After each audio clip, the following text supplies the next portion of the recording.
There is very, very little there if you look at all the details. I mean, the whole idea that it's the greatest investment, etc., it is still not the 28 billion which the armed forces need. The Prime Minister has announced what he's calling a game-changing investment in defence. After months of argument, it's been agreed the government will spend an extra £15 billion. The plan will include billions for drones, AI and autonomous weapons, new warships and air defence systems. The Defence Secretary Dan Jarvis has been speaking in Parliament about how the plan reflects modern warfare. Artificial intelligence, autonomy and uncrewed systems are no longer capabilities of the future. And through this dip, they will now receive the sustained investment that reflects their strategic importance. So today, we commit the UK's largest ever investment in drone warfare. £5 billion for strike, protector and surveillance drones across the Royal Navy, the Army and the RAF. But despite the extra £15 billion announced today, the plan still falls short of NATO's wider 5% of GDP ambition. And critics argue they're nowhere near enough to deliver the capabilities that military chiefs have called for. Let's talk to military historian Antony Beevor, who joins us now. Thank you very much indeed for talking to us this afternoon. The Prime Minister says that this is a historic shift in defence. Do you describe it the same way? No, I do not, I'm afraid. I would agree very much with, I'm afraid, with the critics, because he talks the talk, but actually there is very, very little there if you look at all the details. I mean, the whole idea that it's the greatest investment, etc., it is still not the 28 billion which the armed forces need. And I mean, considering the fact that Starmer himself has been going on about we are at danger of war by 2030, it is ludicrous. He says that his prime objective, his main duty, is the defence of the nation. Well, he's simply not providing it.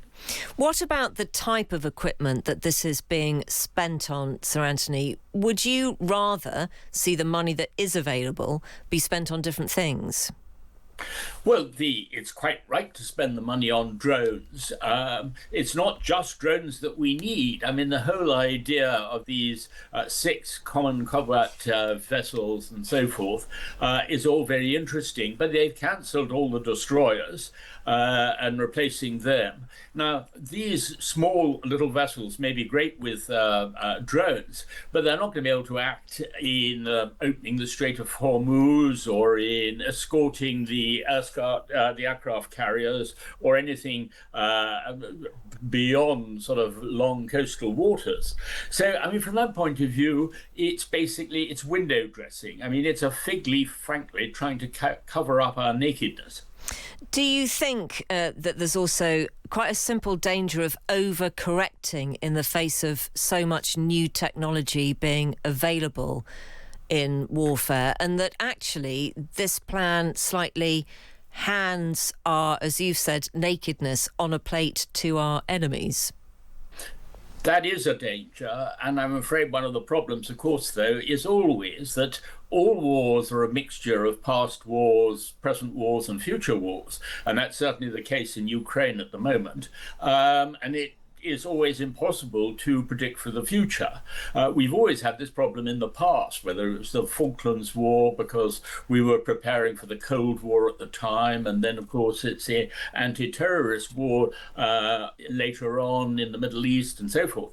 But what we are facing now, yes, we do need the drones, there's no doubt about it, but drones on their own are insufficient. There's got to be an improvement right across the board. And this is why the whole idea of sort of somehow 15 billion is going to solve the problem when one knows that it is woefully short. It's not just this particular government, in previous governments too.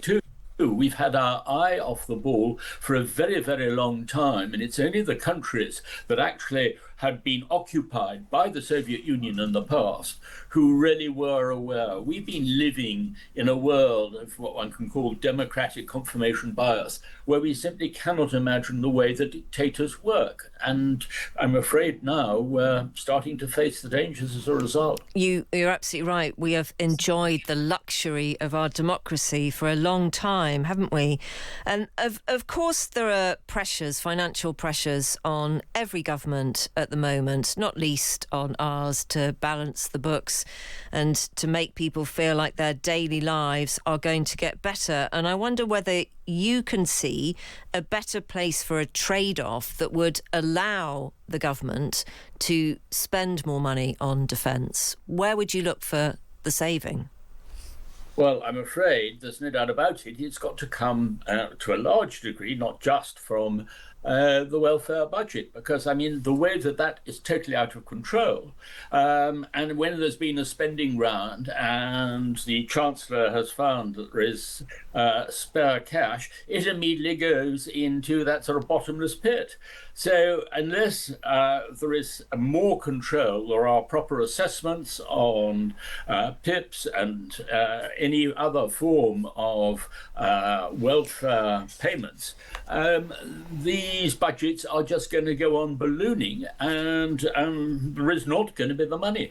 And if you do not pay for the investment to prevent war by arming yourself properly in advance, the cost of war itself will mean virtually no welfare payments in the future. I mean, sure. If we find ourselves at war, that will be ruinous. It will be appalling. But Sir Antony, here's the problem, and you don't need me to explain this to you. The Prime Minister couldn't get his backbenchers to agree to welfare reforms because their email inboxes were full of stories from their constituents about how difficult their lives would be without the benefits. Mm-hmm. And until a time at which either the email inbox doesn't function because we've all been blown to smithereens, or lives, as you have said, are made so much worse by war, we have an inability to understand what might happen to our lives, don't we? And so any government will be caught in that trap.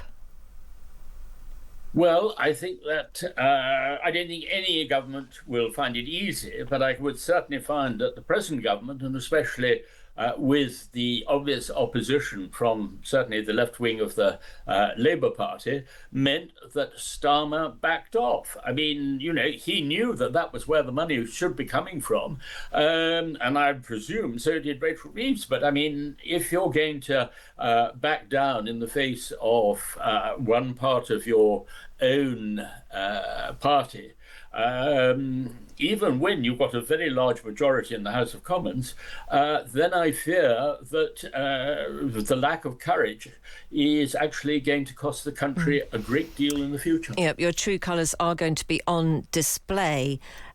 Tell me your thoughts about where we lie with regard to the rest of NATO. This defence plan still falls short of a 5% target, doesn't it? But Mark Rutte, the NATO Secretary-General, has says that he welcomes the defence investment plan. So unpick that for us. What does all of that mean? Well, we're talking about 2.69%. We're not anywhere near close to 3%. We are, I'm afraid, losing any influence, or we're likely to have, within NATO, we're certainly within Europe, in our traditional role, which has always been a very great one in this country, which is of leading coalitions in the cause of freedom. And that, I think, is absolutely tragic. If we can't come up with basically the basic sums, which we're not coming up with, then we lose all respect. And I've been talking to a number of ministers and generals and others involved in Scandinavia, Poland, and so forth. And I mean, yes, they're very polite and they are well aware of the political problems and all the rest of it. But at the same time, you can see an air of disbelief that, Britain seems to be incapable of actually preparing for its own defence. What happens, though, with regard to how we're viewed within NATO? I mean, we're protected by it, aren't we? That's the truth of it. So even if we don't meet the same levels of defence spending as Germany or Poland, we still get to play in the game. Well, how much of the game do we play in? I mean, you can imagine, certainly from sort of the attitude of the French and others, if Britain's not prepared to put its money where its mouth is, and that's really very much the case at the moment. I mean, there's been a lot of talking the talk, as we heard today, but in fact, very little ability to actually carry through with it. Why should they then listen to Britain? I mean, I'm afraid we're free riding on the rest of the remains, if you like, or the rest of Europe, instead of free riding entirely on America, as we've done in the past for far too long. Can I ask you something very specific about war bonds, please? It's been reported that officials will lobby Andy Burnham to consider war bonds to help fund future military investment. What exactly are they? What's their significance? Well, the thing of war bonds, which of course we had in the Second World War, was basically encouraging the population to invest in the country's defence. And this took many forms. I mean, there were even, factories who put together the money to buy a Spitfire or whatever it was in the Second World War. Basically, we would be investing in bonds, which would supposedly pay a certain amount of interest. But let's face it, it would not be a very good investment in comparison to normal commercial investments. It's basically expecting those who, shall we say, have the patriotism to put their money in, and hoping that will carry things through. Well, I mean, it's a nice idea, but I don't think that it's going to be a solution to the problem. We do not have the same attitude as the wartime generation. I think that there's far too much notion of looking after ourselves rather than thinking of it in terms of the country at large. And a lot of the market research into attitudes towards fighting for your country, are you prepared to defend your country if it's attacked, and so forth, we're in a very different generation. And of course, the Prime Minister has warned, hasn't he, that this country needs to be ready to fight Russia by 2030 if necessary. What do you imagine, if that were to be the case, that war looks like? I think it would be rash to predict the war and the way that there will perfectly possibly be elements of what we're seeing in Ukraine, but there will be many other forms. We're already in the grey zone of warfare where there will be attacks on infrastructure here, lots of cyber warfare, attacks on the cables, etc. But also we will be expected, and we will be involved, no doubt, if there is a war on the European landmass, which, God forbid, turns out to be the case. But I mean, I find it astonishing that the Prime Minister can talk about war by 2030, and yet we've wasted a whole year on the Defence Investment Plan. I mean, I'm afraid that is not putting the defence of the country as your first priority. It's certainly been a long time coming, hasn't it? Sir Antony Beevor, thank you very much indeed for your time this afternoon. We very much appreciate your expertise.